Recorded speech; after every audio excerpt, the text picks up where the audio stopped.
didn't start a business just to keep the lights on. You're here to sell more today than yesterday. You're here to win.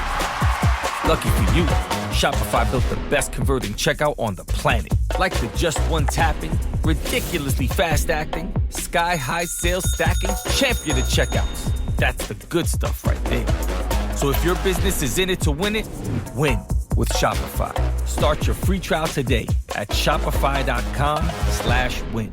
Hey, I'm Chris Van Vliet. Go behind the scenes and beyond the headlines with the biggest names in pro wrestling and beyond. Mr. Sandman. All I ever wanted to be was a pro wrestler. So I got to live my life and make people really happy. The Heartbreak Kid himself, Shawn Michaels. Do you think there's anybody better than you were? I think I was great at what I did, and I think other people were great at what they did as well. Greatness is more a mindset, I think, than anything else. Mindset, motivation, insight with Chris Van Vliet. Follow and listen on your favorite platform. It is 10 o'clock. Welcome in to another edition of Three Man Front. Back in studio from Social Taco from yesterday.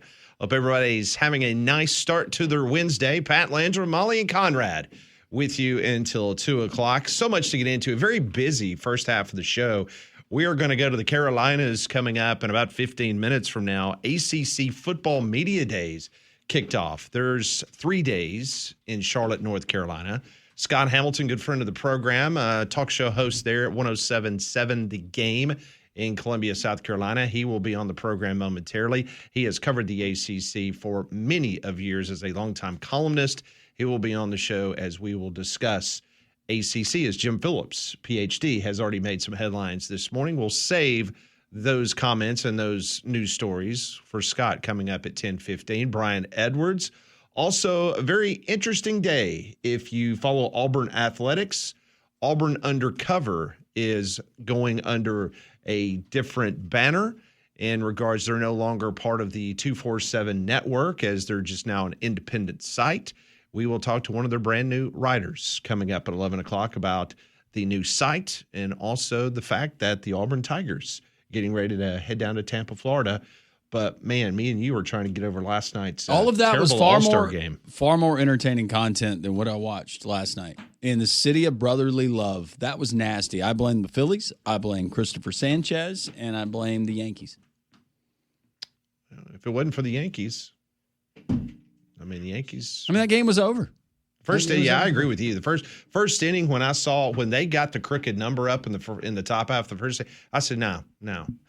Unfortunately for the National League, it has not been a very good all-star process now for about the last 15 to 20 years. So, yeah, when they got the 3, I was like, yeah, it's over. It was not good. Not good at all.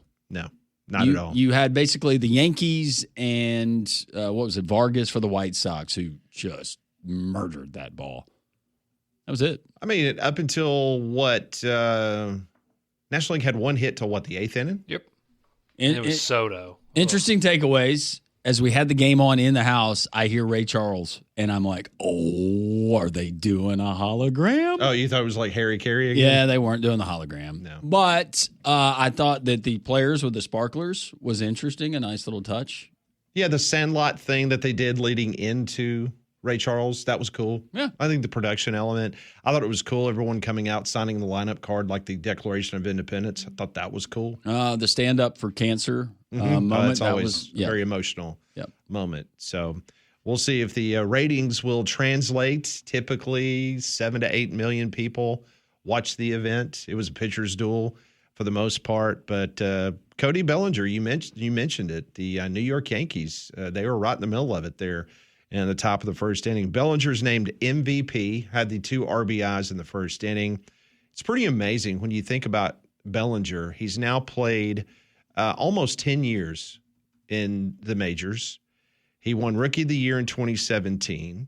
He won League Championship Series MVP in 2018. He won MVP in 2019, won a World Series in 2020, and he's the All-Star Game MVP last night. He's the first player in Major League Baseball history to do all 5 of those things that I just mentioned. First time ever that has happened.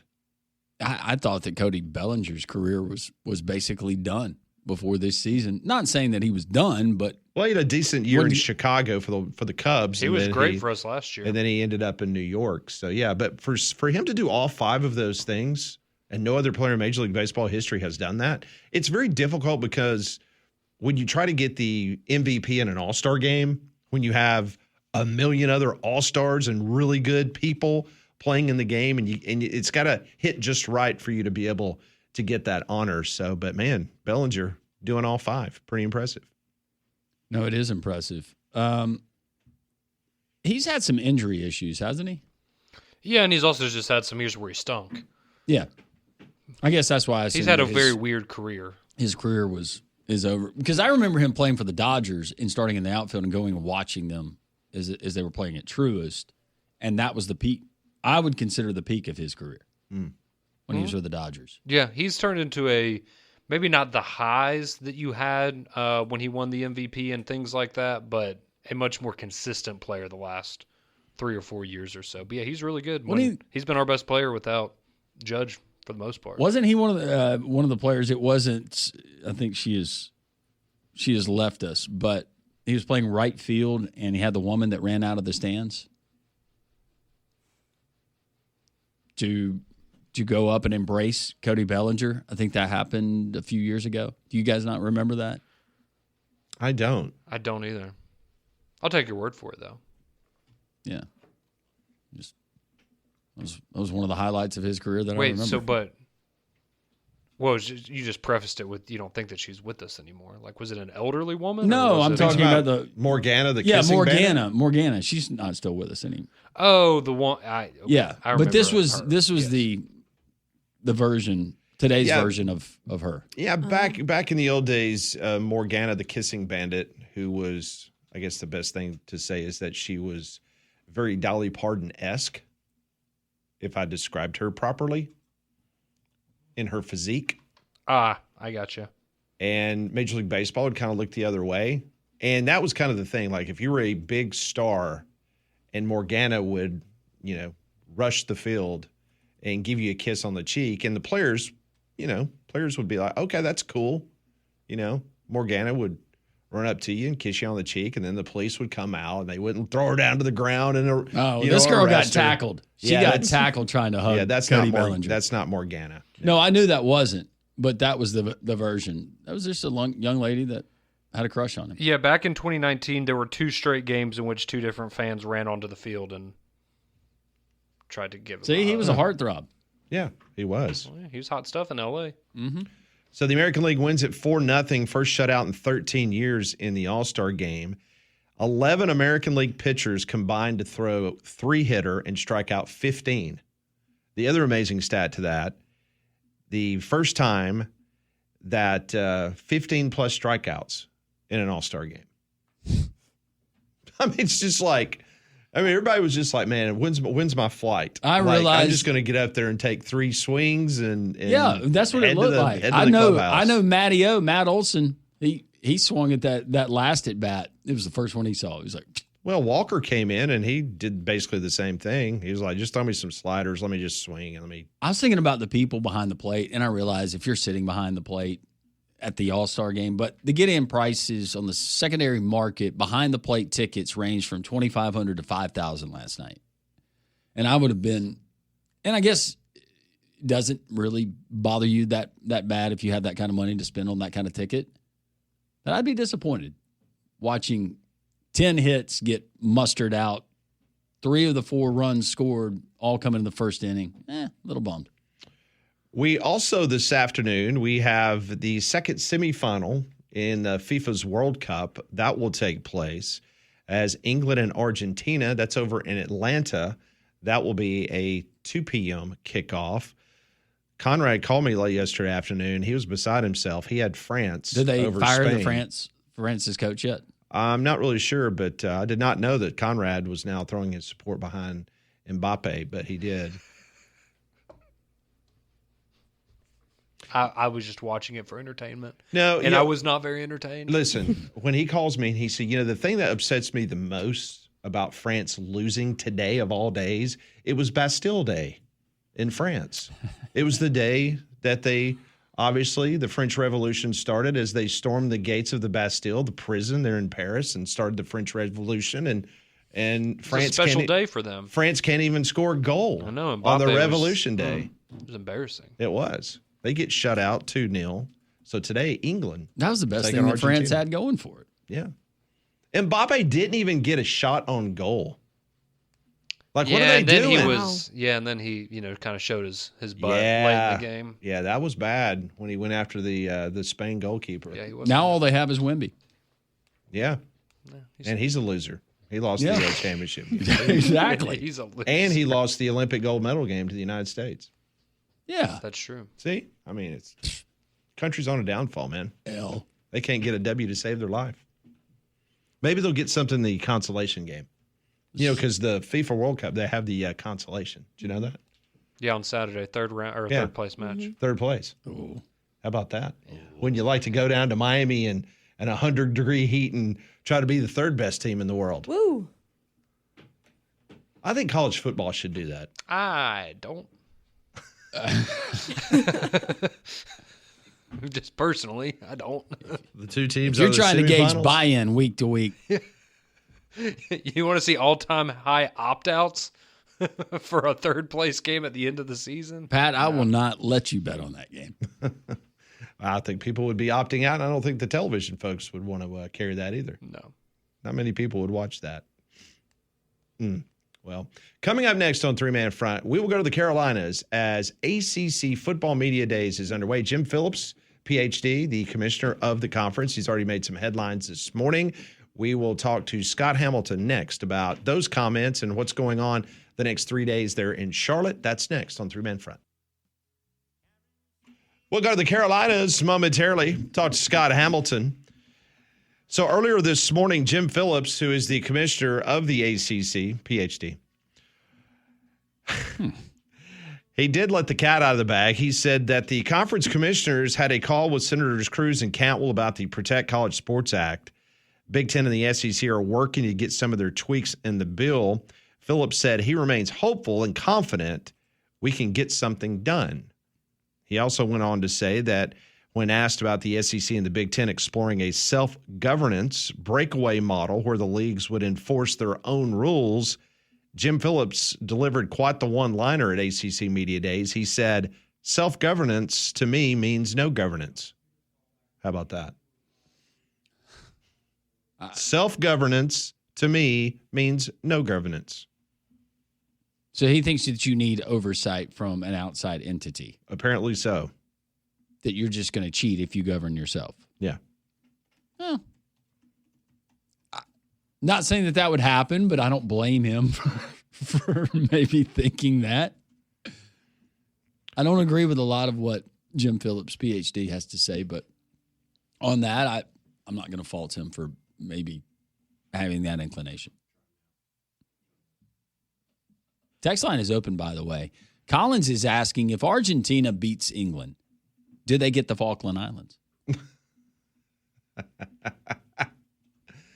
Yeah, for the older folks in the audience, including me and Landrum, we remember when the Falkland Islands became a quick battle, a quick war that was won by the English. Yep. Yep. For sure. 205-834-9450. Still trying to catch up with our friend Scott Hamilton as ACC Media Days kicking off. Of course, next week we're going to have wall-to-wall coverage right here on Jocks beginning at 6 a.m., but we're going to be live in Tampa, Florida, SEC Media Days 2026. It's going to be a whole lot of fun. All the guest interviews, all the coaches sound. You're not going to miss a minute of it. So join us next week, SEC Media Days 2026, and it's going to get started early. We get the State of the SEC address from 8 Greg a.m. Sankey, 8 a.m., which is an early start. Yeah, Conrad's going to have to get up early for that one. Normally he sleeps about 9 before he gets back here to the radio station. So, yeah, it'll be an early conversation with Commissioner Sankey at 8 o'clock. And that might be probably the biggest news of the week. I'm just being honest, because we were having this discussion with Greg McElroy in my office before we came in here to do the show about the last time that you really had some really breaking news happen at SEC Football Media Days. And you and I kind of joked around with Greg. We were hoping that Greg would kind of get things started like he did last year in Atlanta. Say something about Nick Saban coming back to coaching. Yeah. I mean, could you do something like that? That always gets people's attention. That would get everyone's attention. All right, I think we are all good to go. Scott Hamilton joins us now. You can hear him on 107.5 The Game in Columbia, South Carolina. You can also read his work, Back Porch Sports, as well, the podcast with Ronnie Sanders. Scott joins us now on Three Man Front. Scott, we're just reading some of the quotes from Jim Phillips, PhD, this morning from the ACC Media Days there in Charlotte. Your thoughts on some of the comments in regards to the Protect College Sports Act, talking about the SEC Big Ten breaking away. Your thoughts on Jim? I take it as him being the Stuart Smalley of conference commissioners. We're good enough, we're smart enough, and daggone it, people like us. That's totally my takeaway when Jim Phillips steps up and delivers his remarks. And I think it was really driven home when he was asked the question about realignment, and that's always a question that's going to come up, I guess. And he said, look, we want people to want to be here, not feel like they have to be here. But given the state of things, I think you should just be grateful that they're around. It doesn't matter if they have to be there or not. It's funny because when pending litigation is been settled between Clemson and Florida State, it's easy for you to say, I've always wanted this conference to be a place where schools want to be, not where they have to be. Yeah, that's a really good point. I mean, you literally had your biggest brands, or two of your biggest brands, suing to leave. How bad is it when that's like Macaulay Culkin trying to get emancipated from his parents. Things are that sideways that they've got to get out to get their own money. You know what? That's a good analogy. We need to use that going forward. Clemson is Macaulay Culkin. That would fit Dabo Swinney pretty well. I'll take a medium cheese pizza, please.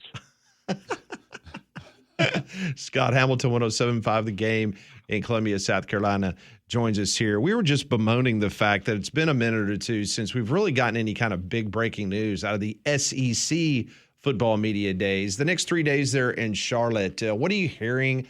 Do we anticipate anything really earth-shattering, or basically what we've heard from Jim Phillips this morning is kind of what you're going to get the next couple of days? That's it. And first of all, if we're going to get anything from the coaches over, this afternoon or tomorrow, the biggest thing that could come out would be Bill Belichick's daughter-in-law. She's on the run, by the way. There's an arrest warrant for her. I don't know if you guys saw that. We did see it. Yeah. Yeah, that's kind of an interesting take. Other than that, I don't expect anything. It's a pretty ho-hum bunch of guys. Dabo will do his shtick. Will he readdress the Luke Ferrelli, Ole Miss, Pete Golding tampering stuff? Jim talked about it this morning, but he didn't specifically talk about that, which I thought was a missed opportunity. I felt like he should have addressed that specifically, and even maybe said, I've reached out to my peer Greg Sankey, or I'm going to, or something. I thought that kind of looked. His words were hollow because he says he wants action, but I don't hear them taking action.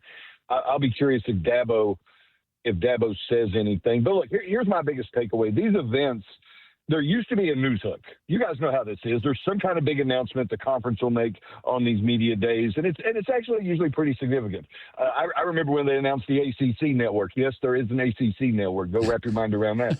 But that was a big deal. That was supposed to be the transformative moment for the Atlantic Coast Conference. It was supposed to be, you know what? We are reinforced forever now. We are going to be toe-to-toe, shoulder-to-shoulder, nose-to-nose with the SEC and the Big Ten in perpetuity, and it didn't work out. And now those big announcements are relegated to, hey, we figured out how to fix our tie-breaking problem that nearly kept us out of the playoff. Hey, we made a lot of money again last year. Still not as much as everybody else, but we made money. We're doing okay. All is well.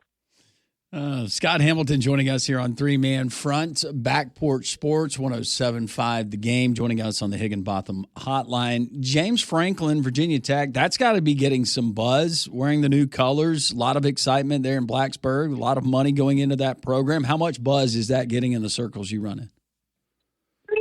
Pretty big amount of buzz, because that's a program that takes football seriously. It's a school that takes football seriously. James Franklin, love him or hate him, criticize him or praise him, he's won games. He just didn't win at a standard that Penn State wanted him to maintain. I think he'll do very well in Blacksburg. I think that's a better fit for him than Penn State, actually. And they want to win so badly, and they see an opportunity in now a weakened ACC, which is, again, saying something.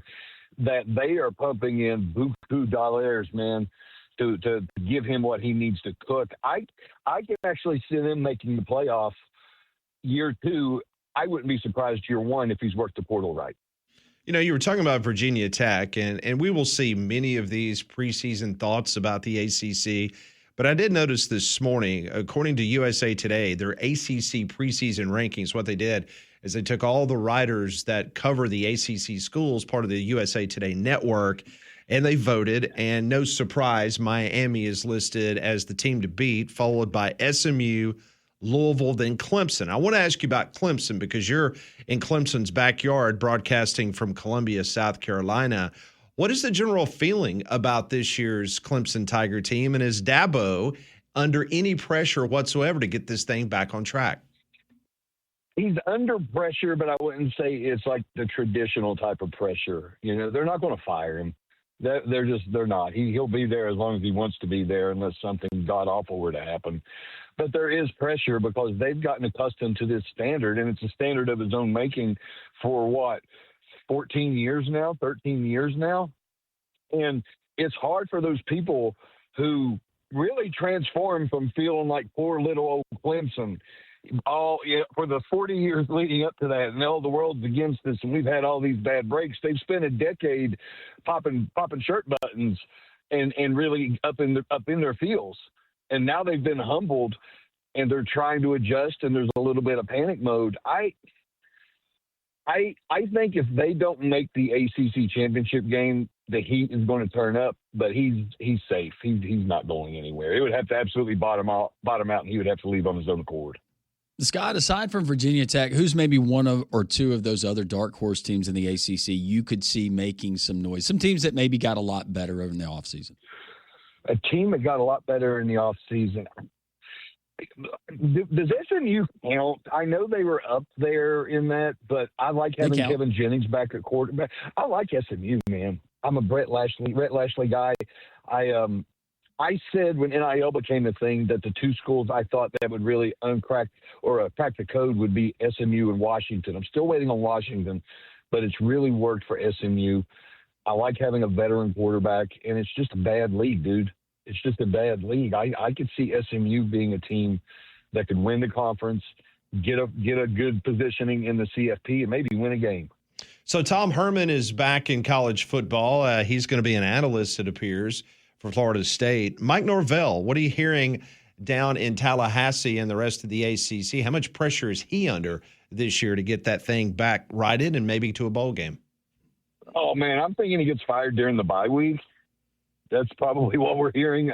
And I'm sorry I don't have the schedule in front of me, but I was actually looking at it yesterday, and the way the schedule works out, I could see them making a change probably third week of October. I mean, that's a bad program. It's not getting any better. I talked to some people down there who say he absolutely missed again with the portal. High school recruiting's not making it happen. And in Florida State, here's the thing about Florida State. For all of its posturing and grandstanding about we need our share of the pie, we need more money, we deserve more money, yada, yada, yada, they don't put it back into the program. And that's something that haunted Jimbo Fisher. It's something that haunted Bobby Bowden, believe it or not.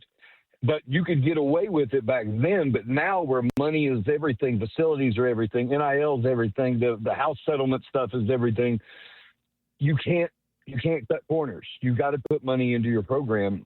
And Florida State is talking one game, but it's doing another. You know, it's interesting because I'm sitting here looking through their schedule. October 9th at Louisville, October 17th at Miami. Then you get a bye week. That might have been the one that you're talking about on the 24th. Yeah. And then they come back and they play Clemson on the 31st. Yeah. So that's a 3-week or a 4-week run, 3 games. Will be very interesting to see what happens there. They play on the road 4 out of 5 games in that stretch. Yeah. Yeah, and Louisville is one. Louisville might have the best backfield in the country. I'm going to throw that out there. Those guys, the Brown brothers, they're not really brothers, but they are rock solid, and I like what they've got going on there. That's another school with a lot of money. Did they have any money left from what they spent in the basketball portal? Good grief. Man, young brands, baby. Listen, you got this one company. Forget Papa John and all his awfulness. I got a story about Papa John I'll tell you sometime. Me, him, and he was drunk and we're in an elevator. But no, yeah, it was great. It was great. He was basically breathing in my face, begging me to vote for Lamar Jackson for Heisman. He was hammered. But anyway, they got Young Brands right there. Young Brands has the holy trinity of fast food. You have Pizza Hut, you have Taco Bell, and you got Long John Silver's. They got that kind of money, man. They got Long John Silver's money at Louisville. You just described every championship lunch at the White House that every team has enjoyed. Oh, God, that's a good one. Touche. Well done. That is Scott Hamilton. You could hear him on 107.5 The Game in Columbia. Also, Back Porch Sports with Ronnie Sanders. Great podcast. Scott, always appreciate you joining us. Next 3 days, ACC Football Media Days. Enjoy it, and we'll talk to you soon. Hey, guys, can I make one quick plug? Absolutely. Yes. We got our next podcast will be dropping in a few days, and we've got Steven Garcia, former South Carolina quarterback, coming aboard. You guys remember Steven? Yeah, absolutely. Well, Steven's got stage 4 colon cancer right now. We talk about his journey, what he learned from playing football, and how those lessons are helping him battle this awful disease. Oh, wow. Yeah, that's a must-hear there on the podcast. Scott, thank you, man. Appreciate it very much, and Thanks, we'll talk to you again soon. Y'all are the best. See you, All right, brother. Appreciate it. That is Scott Hamilton joining us on the Higginbotham Hotline. Higginbotham is your one-source solution for insurance, financial, and HR services. He's got SMU as a dark horse. Mm-hmm. James And- Franklin. And Mike Norvell is going to be fired in the bye week in October. And Virginia Tech making a college football playoff. Has FSU Dave released a statement on that comment? We'll find out next on Three Man Front. It is 10:34 here on Jocks. Every Wednesday, we get an opportunity to catch up with our good friend Brian Edwards, MajorWager.com. Also, you can follow his work, Vegas Insider. He joins us on the program. And Brian, before we start talking some college football, including your power index that came out on MajorWager.com and some other things, I wanted to go back to McGregor the other night. Just your thoughts, because you were talking to us about it last Wednesday, and a lot of people were very disappointed in that action on Saturday night. What do you have to say about yourself? Yeah, no, it was very disappointing in general, but I had Max Holloway by TKO, and when you have an injury like that, that's ruled a TKO. So I won a little money, and I had Patty as well. My other picks did not do so great. I lost a heartbreaker with Terrence McKinney, who got stopped with like 2 seconds in the first round. He was winning for 4.5 minutes, had King Green all bloodied up. So that was a heartbreaker. And then Corey Sandhagen, I lost him. And then I see on Instagram yesterday a picture of his torn hamstring that he tore in the first round, which he lost 2-1 on the judges' scorecards. But I thought he won round one when he tore the hamstring, and two of the judges gave round one to the other guy. So I feel like I lost 2 heartbreakers, and I won 2 good ones, so it was about a wash for the night. But I do not believe that he was hurt going in, as people have speculated. I think he literally hurt himself on that first jumping switch kick, which, why the hell is he doing that? He's been out of the octagon 5 years. Why don't you just settle in and throw a couple jabs to start off? I am curious because you told us last Wednesday that the best thing for folks to do if you wanted to play that particular match with McGregor, that you probably should wait to the very last minute. I'm just curious, right before the fight started, what was the money line on that? Yeah, I was wrong on that. Well, the odds kept going. You know, Holloway started like minus 500. He was down to like minus 200 to 220 around when we talked, or maybe the next day, Wednesday, Thursday. I thought it would keep going down, but on late Friday and early Saturday, it actually jumped back up and ended up closing around minus 275 to minus 300 range. Okay. All right. Well, we had a lot of people text in and talking about them tuning in Saturday night, and I immediately thought of you on what you told us last Wednesday. So Conor McGregor makes that money though for that fight, right? Yep, $30 million flat fee. So I mean, $217,000.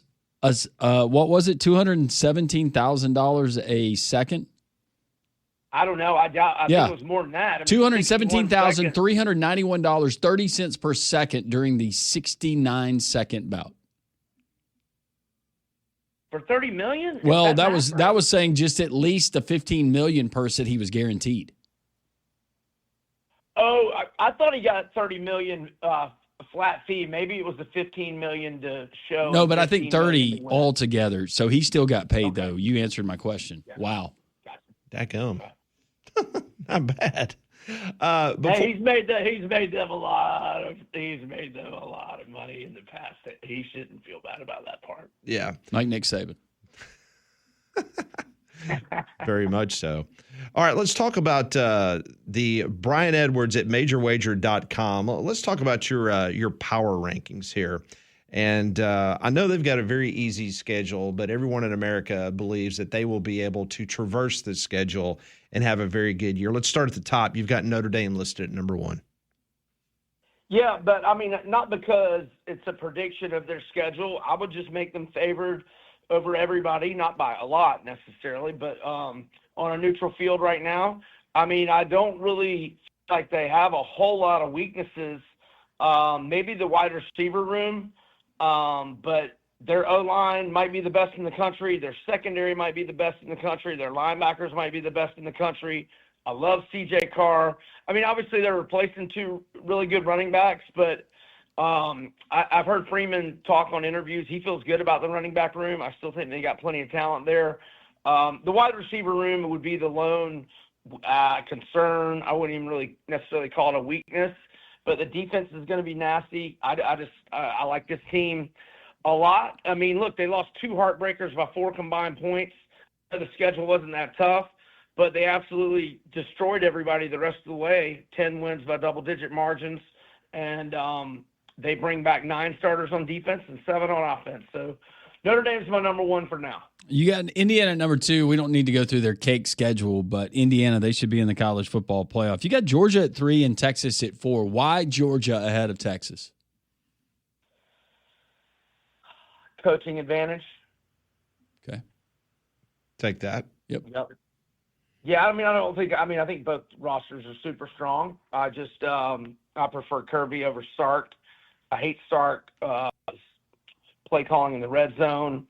I'm just not really sold on him as a head coach. No, I'm but with you. He's loaded. I mean, they got 4 guys that are probably going top 15 or top 20 in the draft, and plenty of talent everywhere else. But I would just give Georgia the slight edge. I'm pretty sure in my mind I was just doing head coaching department there. Yeah, okay. No, we don't debate that whatsoever. But it is interesting because you're 8 through 13, 6 consecutive schools in the row come from the Southeastern Conference. And just like Landrum asked you the difference between Georgia and Texas, and you said coaching, you've got Ole Miss, Texas A&M, Oklahoma, LSU. I should say not 6 in a row because you got Texas Tech sandwiched in between LSU and Alabama, and then Bama at 13. The major difference between the Ole Miss, Texas A&M, Oklahoma, and LSU and Bama in regards to that pecking order. Okay, I think Ole Miss has got the best quarterback. So Trinidad Chambliss, I'll take over Marcel Reed. So Ole Miss ahead of A&M. I have plenty of questions about Mateer. LSU, Levitt did not participate in spring. A lot of new pieces, although we know that Lane has shown that, he can get, most of his roster from the portal and get the chemistry and, get going. But, LSU 11. And then Bama, I'd have concerns about their O-line and their just running game in general. I still think Alabama's elite defensively. I think they might have the best secondary in the country. I think Keelan Russell's going to be pretty good, but, I haven't really seen a lot of him. So that I would say that's why Bama's behind those other teams. And then Tennessee is the next SEC team at 18. I've got questions about the quarterback position there. And, so what do you think? I got BYU and Washington pretty high. I'm pretty high on both of those teams. BYU, I'm with you. Washington, I got a really good quarterback, but I don't hate it. My question for you was continuing with the SEC. Who am I way overrating in your opinion? I think Florida's good at 21. 22, South Carolina, I'm kind of scratching my head. Right. I think they're going to be better on the O-line. I think the addition of Kendall Briles as OC, I mean, that's just so much better than Mike Shula, especially for Lenore Sellers. I don't think Lenore Sellers is going to be running for his life. I thought the defense was pretty good last year. and they bring back a lot on that side of the ball. And maybe Nick Harbor's finally going to reach his potential. But look, I'm not necessarily saying South Carolina's going to have a great season. Power ratings are just who I'd make favorite over whom on a neutral field. And so, yeah, I mean, I've got South Carolina 6-4 with 2 swing games. Swing games being A&M at home, big revenge game for them, but A&M has 2 weeks to prepare. And then I've got at Arkansas a swing game, which they probably win. So I'm thinking South Carolina wins 7, maybe 8. I want to ask you about Auburn. We've talked about Auburn and Alabama's win totals. In your power rankings, you have Auburn right outside the top 25, coming in at number 26. I am curious, just your thoughts on the ceiling, maybe, for this Auburn football team. Ceiling, I have them 5-4 with 3 swing games, so I think they could potentially win 8. I think the Florida-Auburn game is so huge for both teams and might decide both teams' season win total. I think that, for a guy like Byron Brown, who is taking a step up in class from the AAC to the SEC, obviously, but there's all the makings for it to be a pretty seamless transition. Same OC, same head coach. He's got 5 of his wide receivers, 1 of his tight ends, his starting center, who was all conference in the AAC last year. So, I mean, he's got a center. He's even got 1 of his running backs, although their running back room is so stacked. I mean, you get Bryson Washington's been the featured back at Baylor for 2 years. Cobb had a good year last year. And then Davenport, who comes from USF, had a really good freshman year. So I think they're 3 deep in the running back room. Even though they lost Cam Coleman and Singleton, man, 3 of those USF guys are 4-star transfers and were really good last year. So I think Auburn can be pretty good. They lost a ton on defense, but Xavier Atkins is one of the best players in the country on the defensive side, and they did a pretty good job in the portal, number 9 per 247 Sports in terms of the transfer-specific class. So, yeah, I think Auburn's going to be pretty good. I think 8's probably their ceiling.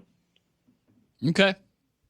I will leave you with a Florida Gator joke. What do you call a alligator in a vest? Alligator in a vest. Help me out. I don't know. An investigator. Oh, my goodness. Molly knew it. She was sitting on the answer. She was so excited. Wow. All right. That's it. Brian, we appreciate it, man. Great. Love the Power Index. Seriously. Thanks, fellas. Y'all have a great week and weekend. Plenty to talk about next week. BYU, I've got bets on them preseason. We can talk about them next week. Okay. Oh, yes. Yes. We need to hit on the Cougars next week for sure. Thank you, Brian. Cougars usually hit on you. All right, guys. See ya. They do. Right. Go to Publix. Not me. I meant Brian. Probably Brian. Yeah. That's where he goes. Lunchtime Publix and Destin. Yes. To hang out. All of our guests join us on the Higginbotham Hotline. You deserve solutions that are built for you. Higginbotham's your one-source solution for insurance, financial, and HR services. If you need a roof you can count on, then you need to call Abide Roofing, 205-577-7338. Whether your roof has been damaged by a recent storm, it's showing signs of age, or you simply want the peace of mind to know that comes with a quality roof over your biggest investment you're ever going to make, and that's your home. Abide Roofing and Travis Lloyd, ready to help you at 205-577-7338. Abide specializes in roof repairs, full roof replacements like they did me, inspections, insurance claim assistance. Travis Lloyd and his experienced professionals use quality materials, provide honest recommendations, and stand behind every job they complete. Get started today. Go to their website, abideroof.com. From your first call to the final inspection, Abide Roofing puts you first every single time. I recommend them 100%. Also, Conrad Van Order had an emergency a couple weeks ago. Travis Lloyd is handling that with his insurance company for Conrad. So he can help you just like he helped us. 205-577-7338. A couple of teams in the power index that Brian just gave us. Where they are, do we all agree where they are? We'll discuss it next on 3-Man Front.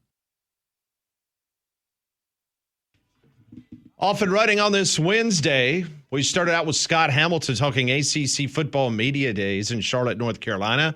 We just heard from Brian Edwards from MajorWager.com, some of his power rankings. A lot of SEC flavor there in the top 15. We need to be more serious when we talk about the ACC. Be more serious. We do? Yes. We're not serious now. It's a very serious conference. It is a serious conference. What does what does Brian Edwards call it? Well, I mean, it's the ass candy conference. There you go. That's it. That's what ACC stands for. Yes. Brian. Yes, very much so. No, we were talking serious. We had some serious questions about the ACC. Yep. There's some serious rankings from the Power Index. Which one jumped out to you? Did South Carolina jump out to you? Yeah, it did. I had to believe it to see it. See it to believe it. Sorry. Why is this? Besides Lenora Sellers, look at some of the guys that they lost in the transfer portal. You don't have to look far. Alabama's got one on the defensive side. I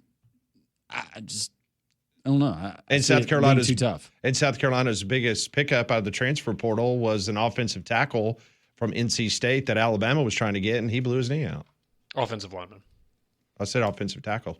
Oh, I thought you said defensive tackle. Sorry. Sorry, I thought. Did I say offensive tackle? No. Sorry, I thought he said defensive tackle. said- Sorry. No, you did. Thank you, Molly. Yes. Offensive. Didn't I? You did. Okay. I'm sorry. I thought. He's interrupting I me. was looking at Conrad. He's just so flustered. Conrad. Oh, I love you, man. It's great. Man, I'm sorry, Pat. turn your mic off. You're suspended for the rest of the show. Turn your mic off. No. Come on back. Come on. I'm going to need you. It was in a pickup basketball game. Okay. The offensive tackle that I mentioned that got hurt. Yeah, the defensive tackle blew his knee out in a pickup. At what point did he play defense? Maybe in high school. I just want to know when this guy played defense. Maybe in high school. Man. All right, their schedule. They start with Kent State and Towson. We'll give them wins there. Are we giving them a win over Mississippi State at home? I am. All right, at Alabama, loss? That one's been close the last couple Shut up, years. Pat. That one concerns me. Depends if their defensive Is this tackle is playing. the way we're going to start the season, guys? Yes. Is there a Okay. defensive tackle playing for South Carolina? Maybe. Yeah, he didn't blow his knee out. He's healthy. Okay. At Alabama, I'm going to say Alabama gets them. Okay. You're really going out on a limb there. I but really sure. am, because you Nancy Pansies are going fence riding here. They get Kentucky. I'm going to say Will Stein gets a signature win at Williams-Brice. At Florida, that's a loss. At Tennessee, loss. Probably lost. At Oklahoma. Probably lost. What about they get Texas A&M at home. Loss. Hey, last year almost, though. At Yeah, that's a Arkansas, loss. Win. Georgia at home. At Clemson. How many wins you boys see there? What was that? Maybe 5? I don't think they're bowl eligible, I don't either. but Beamer will spin it some way. Yep. Collective, NIL. I There's a do- lot of different things that you can point to these days. I do agree that getting rid of Shula, that probably was not the best offensive coordinator for South Carolina and for Lenore Sellers. But are we really doing back handsprings? I think Briles is better than Shula. That is an improvement. But come on. I mean, Briles is one of these guys that for years you kept talking about how incredible he was, kind of like Lincoln Riley's brother at Clemson. And what have they done? Well, you say the same thing about the guy that left as the coordinator from TCU after they had that great year under Sonny Dykes and got to the championship game. He goes to Clemson. That's what I just said. It was Lincoln Riley's brother. Garrett Riley. Yeah. He's the offensive coordinator at Yeah. Clemson. Did he play defense? Probably, according to Conrad. Defensive line. Yeah, so it doesn't always work out. Remember when Chad Morris was the hot name as an offensive coordinator? Yep. Do you remember when Ryan Grubb was the hot name? Yep. I remember when Philip Montgomery was a hot name as an offensive coordinator and a young up-and-coming coach. Yeah, I remember when Ryan Grubb was I also remember when breaking records Brian there Harsin, in the Northwest. or Hugh Freeze threw him under the bus. Brian Harsin. I hope he's okay. I remember when Ryan Grubb told Nick Saban no. He did. Is Harsin employed anywhere now? Last I checked, it just said that he is the former offensive coordinator at California. Yeah, that's it. He's probably coaching high school. Living his best life right outside of Boise, Idaho. They built a big, nice spread thanks to Auburn. That big check Auburn wrote. Yep. Maybe he's getting back into drag racing with his dad. Hopes. Scrolling with Haley. I am Haley Carania. I scroll with the homies here in the live chat because there's a lot to scroll through on X, on Instagram, on TikTok. Cutting through the clutter, one hot take at a time. Love seeing you all in the chat before the show. I tried to jump in just a few minutes before to say hello. I love the chat interaction. Thank you for helping. But I do it to get all of the videos and all of the content that you won't find anywhere else. Scrolling with Haley. Just search that up and I will be there. Follow and listen on your favorite platform. Jim Rome takes on sports. Part of what makes this show is the show within the show. The biggest topic on the show always seems to be the show itself. This is a way to give you clones a way to interact with one another. Yes, we will be going through the chat. Yes, it'll be a part of the program. The only thing that could ruin the show are the old school clones spitting up the same bull crap that they always have. The jungle is out taking names and ready to dominate. Let's get it. The Jim Rome Show podcast. Follow and listen on your favorite platform.